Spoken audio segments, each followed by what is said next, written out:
ایک آدمی کے فیصلے کی وجہ سے یہ گورنمنٹ گرائی گئی. یہ کرائسس مینوفیکچر کیا گیا ہے, یہ نیچرل کرائسس نہیں ہے. یہ ایک آدمی نے فیصلہ کیا رجیم چینج کرنے کا, سازش کی, اور بھی لوگ ہوں گے اس کے سامنے, لیکن ایک آدمی کے فیصلے کی وجہ سے یہ گورنمنٹ گرائی گئی اور یہ کرائسس شروع کیا گیا اور آج ادھر پہنچ گیا ہے جدھر میں صرف آپ کو بتاتا ہوں کہ ہم آج کدھر پھنسے ہوئے ہیں. آج یہ جو اقتدار میں بیٹھے ہوئے ہیں یہ سب فیل ہو چکے ہیں, کیونکہ اس وقت ان کے پاس کوئی حل نہیں رہ گیا کہ معیشت کو ٹھیک کیسے کرنا ہے. سب نے امید لگائی ہوئی ہے کہ کسی طرح کہیں سعودی عربیہ سے پیسے مل جائیں, یا ہمیں کوئی چائنا پیسے دے دے, یا ہم سیلاب کو بیچیں اور کسی طرح سیلاب سے پیسہ لے لیں. سارے بھاگے گئے کلائمیٹ چینج کی کانفرنس جنیوا میں, اور کوشش سب نے کی کہ کسی طرح وہ ہم کہیں جی ہم کلائمیٹ میں متاثر ہیں, آپ پیسے دے دیں. کوئی پیسے دینے کے لیے تیار نہیں ہے.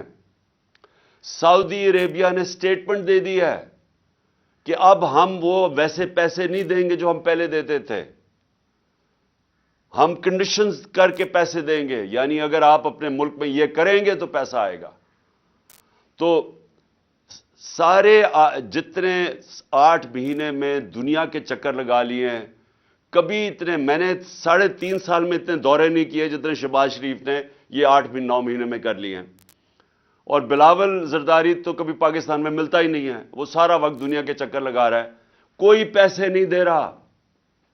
سو میں جو آپ سے آج بات کرنا چاہتا ہوں, پاکستان کدھر پھنس گیا.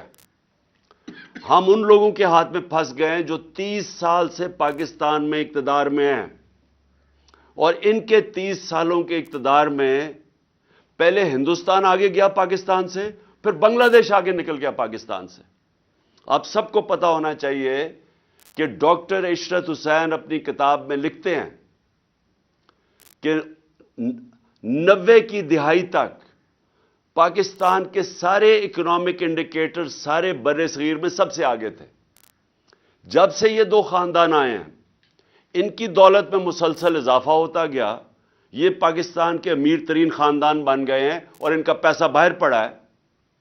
لیکن پاکستان آہستہ آہستہ ڈوبتا ڈوبتا گرتا گرتا آج ادھر پہنچ گیا ہے کہ ہمارے پاس اس ملک کی تاریخ کے سب سے کم ریزروز رہ گئے ہیں. ہم ادھر کھڑے ہیں جدھر آج دنیا پریڈکٹ کر رہی ہے کہ پاکستان میں سری لنکا کا سچویشن آنے لگا ہے. ہمارے آج وہ حال ہے, آج بزنس کمیونٹی سے پوچھیں کہ آج پاکستان کدھر کھڑا ہے. اس ملک کی تاریخ میں کوئی تصور نہیں کر سکتا تھا کہ ہم اتنا نیچے جا سکتے ہیں. آج ہمارے پاس ایل سیز کھولنے کے پیسے نہیں ہیں, اور خوف یہ ہے کہ جس طرح سری لنکا میں آخر میں تیل کے لیے پیسے نہیں بچیں گے جب تک کہ کوئی پیسہ نہ دے. اور پیسہ کس نے اب دینا ہے؟ کوئی باہر سے پیسہ دینے کے لیے تیار نہیں ہے. ہمارے پاس کوئی اب کمرشل بینک پاکستان کو لینڈ کرنے کے لیے نہیں تیار, کیونکہ پاکستان کا جو ڈیفالٹ رسک ریشو ہے وہ 5% تھا جب اپریل میں, آج وہ تقریباً 90% پہنچ گیا. یعنی لوگوں کو اب کوئی اعتماد نہیں کہ پاکستان کو اگر پیسے دے وہ واپس کرے گا. اور IMF اب پیسے تب دے گا جب ہم ان کی شرائط مانیں. ان کی شرائط اب یہ ہیں کہ ہر چیز اب مہنگی ہونے لگی ہے. اگر ہم شرائط مانتے ہیں تو اگر آج 50 سال میں سب سے زیادہ مہنگائی ہے تو ان کی شرائط مانگیں گے تو یہ مزید اور مہنگائی 50% اور بڑھ جائے گی. ہر چیز مہنگی ہوگی کیونکہ روپیہ گرے گا, اور جب روپیہ گرے گا تیل مہنگا, ڈیزل پٹرول کی قیمتوں میں, بجلی کی قیمتوں میں مزید اضافہ. اور اس کے علاوہ جو بھی ہم سمجھتے ہیں کہ جو بزنسز جو انٹرسٹ ریٹ ہے وہ سکویز ہوتی جائیں گی, بے روزگاری بڑھ رہی ہے, فیکٹریاں بند ہو رہی ہیں. سو اس لیے جدھر آج ہم کھڑے ہیں, میں اب آپ سب کے سامنے کہنا چاہتا ہوں کہ صرف ایک طریقہ ہے نکلنے کا, اور باقی چیزیں آپ کئی کر سکتے ہیں, لیکن سب سے پہلے ایک طریقہ ہے, اور اس میں آپ سب کی اس ملک کو مدد ہے, اور وہ ہے rule of law. Rule of law کا مطلب یہ ہے کہ ایک ملک کے اندر جو انصاف کا نظام ہے اس کے اوپر لوگوں کو اعتماد ہو، اس ملک میں کمزور اور طاقتور کے لیے ایک ہی قانون ہو، اس کو رول آف لا کہتے ہیں۔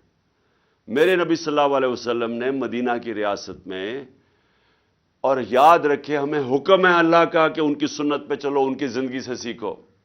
کیوں اللہ نے حکم کیا تھا؟ کہ ان سے بڑا کوئی کامیاب انسان آیا ہی نہیں ہے اس دنیا میں، نہ آ سکتا ہے۔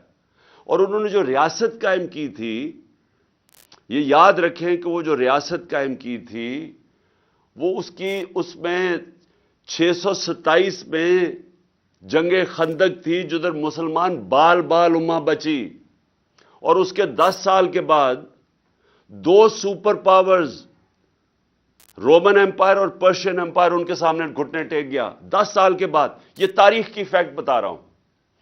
تو انہوں نے چینج کیا تھا، ایک ان لوگوں کی جن کی حیثیت نہیں تھی ان کو ورلڈ لیڈرز بنا دیا تھا، دنیا کی امامت کی تھی، اور یہ تاریخ میں ہے۔ سب سے عظیم سیویلائزیشن بنا تھا، ہر سائنسز میں انہوں نے لیڈ کیا تھا۔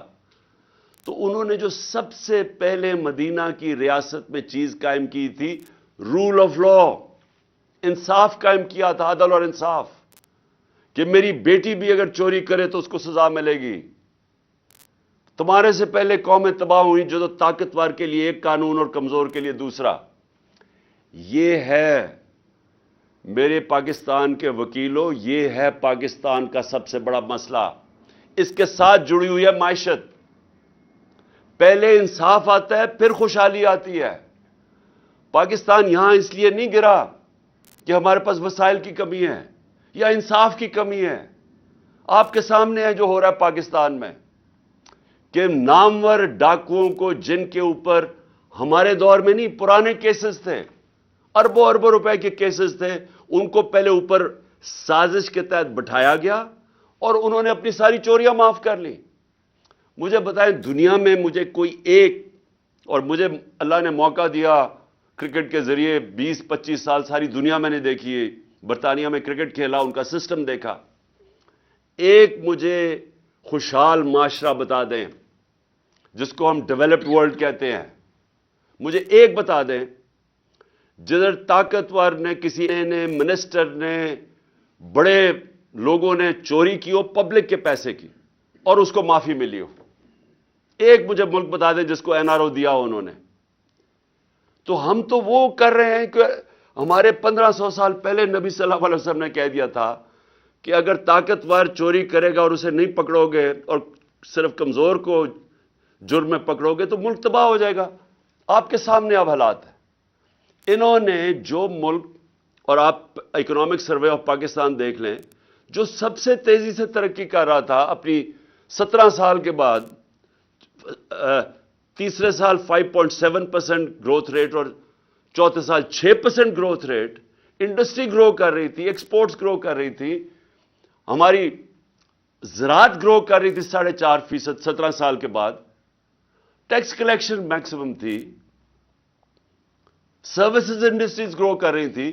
اس کو کیسے ہوا کہ اس کو آج آ کے یہاں پاکستان کھڑا ہو گیا؟ اور یہ اس کی وجہ یہ ہے کہ کبھی بھی ملک میں وہ لوگ جو ایک ملک کے ادارے تباہ کرتے ہیں، وہ آج تک کبھی ادارے ٹھیک نہیں کر سکے۔ جو لوگوں نے معیشت پر 30 سال سے تباہ کر رہے ہیں، وہ آج کیسے ٹھیک کرنا تھا انہوں نے؟ یہ کون سا ذہن تھا جس نے پکڑ کے ان کو اوپر بٹھا دیا؟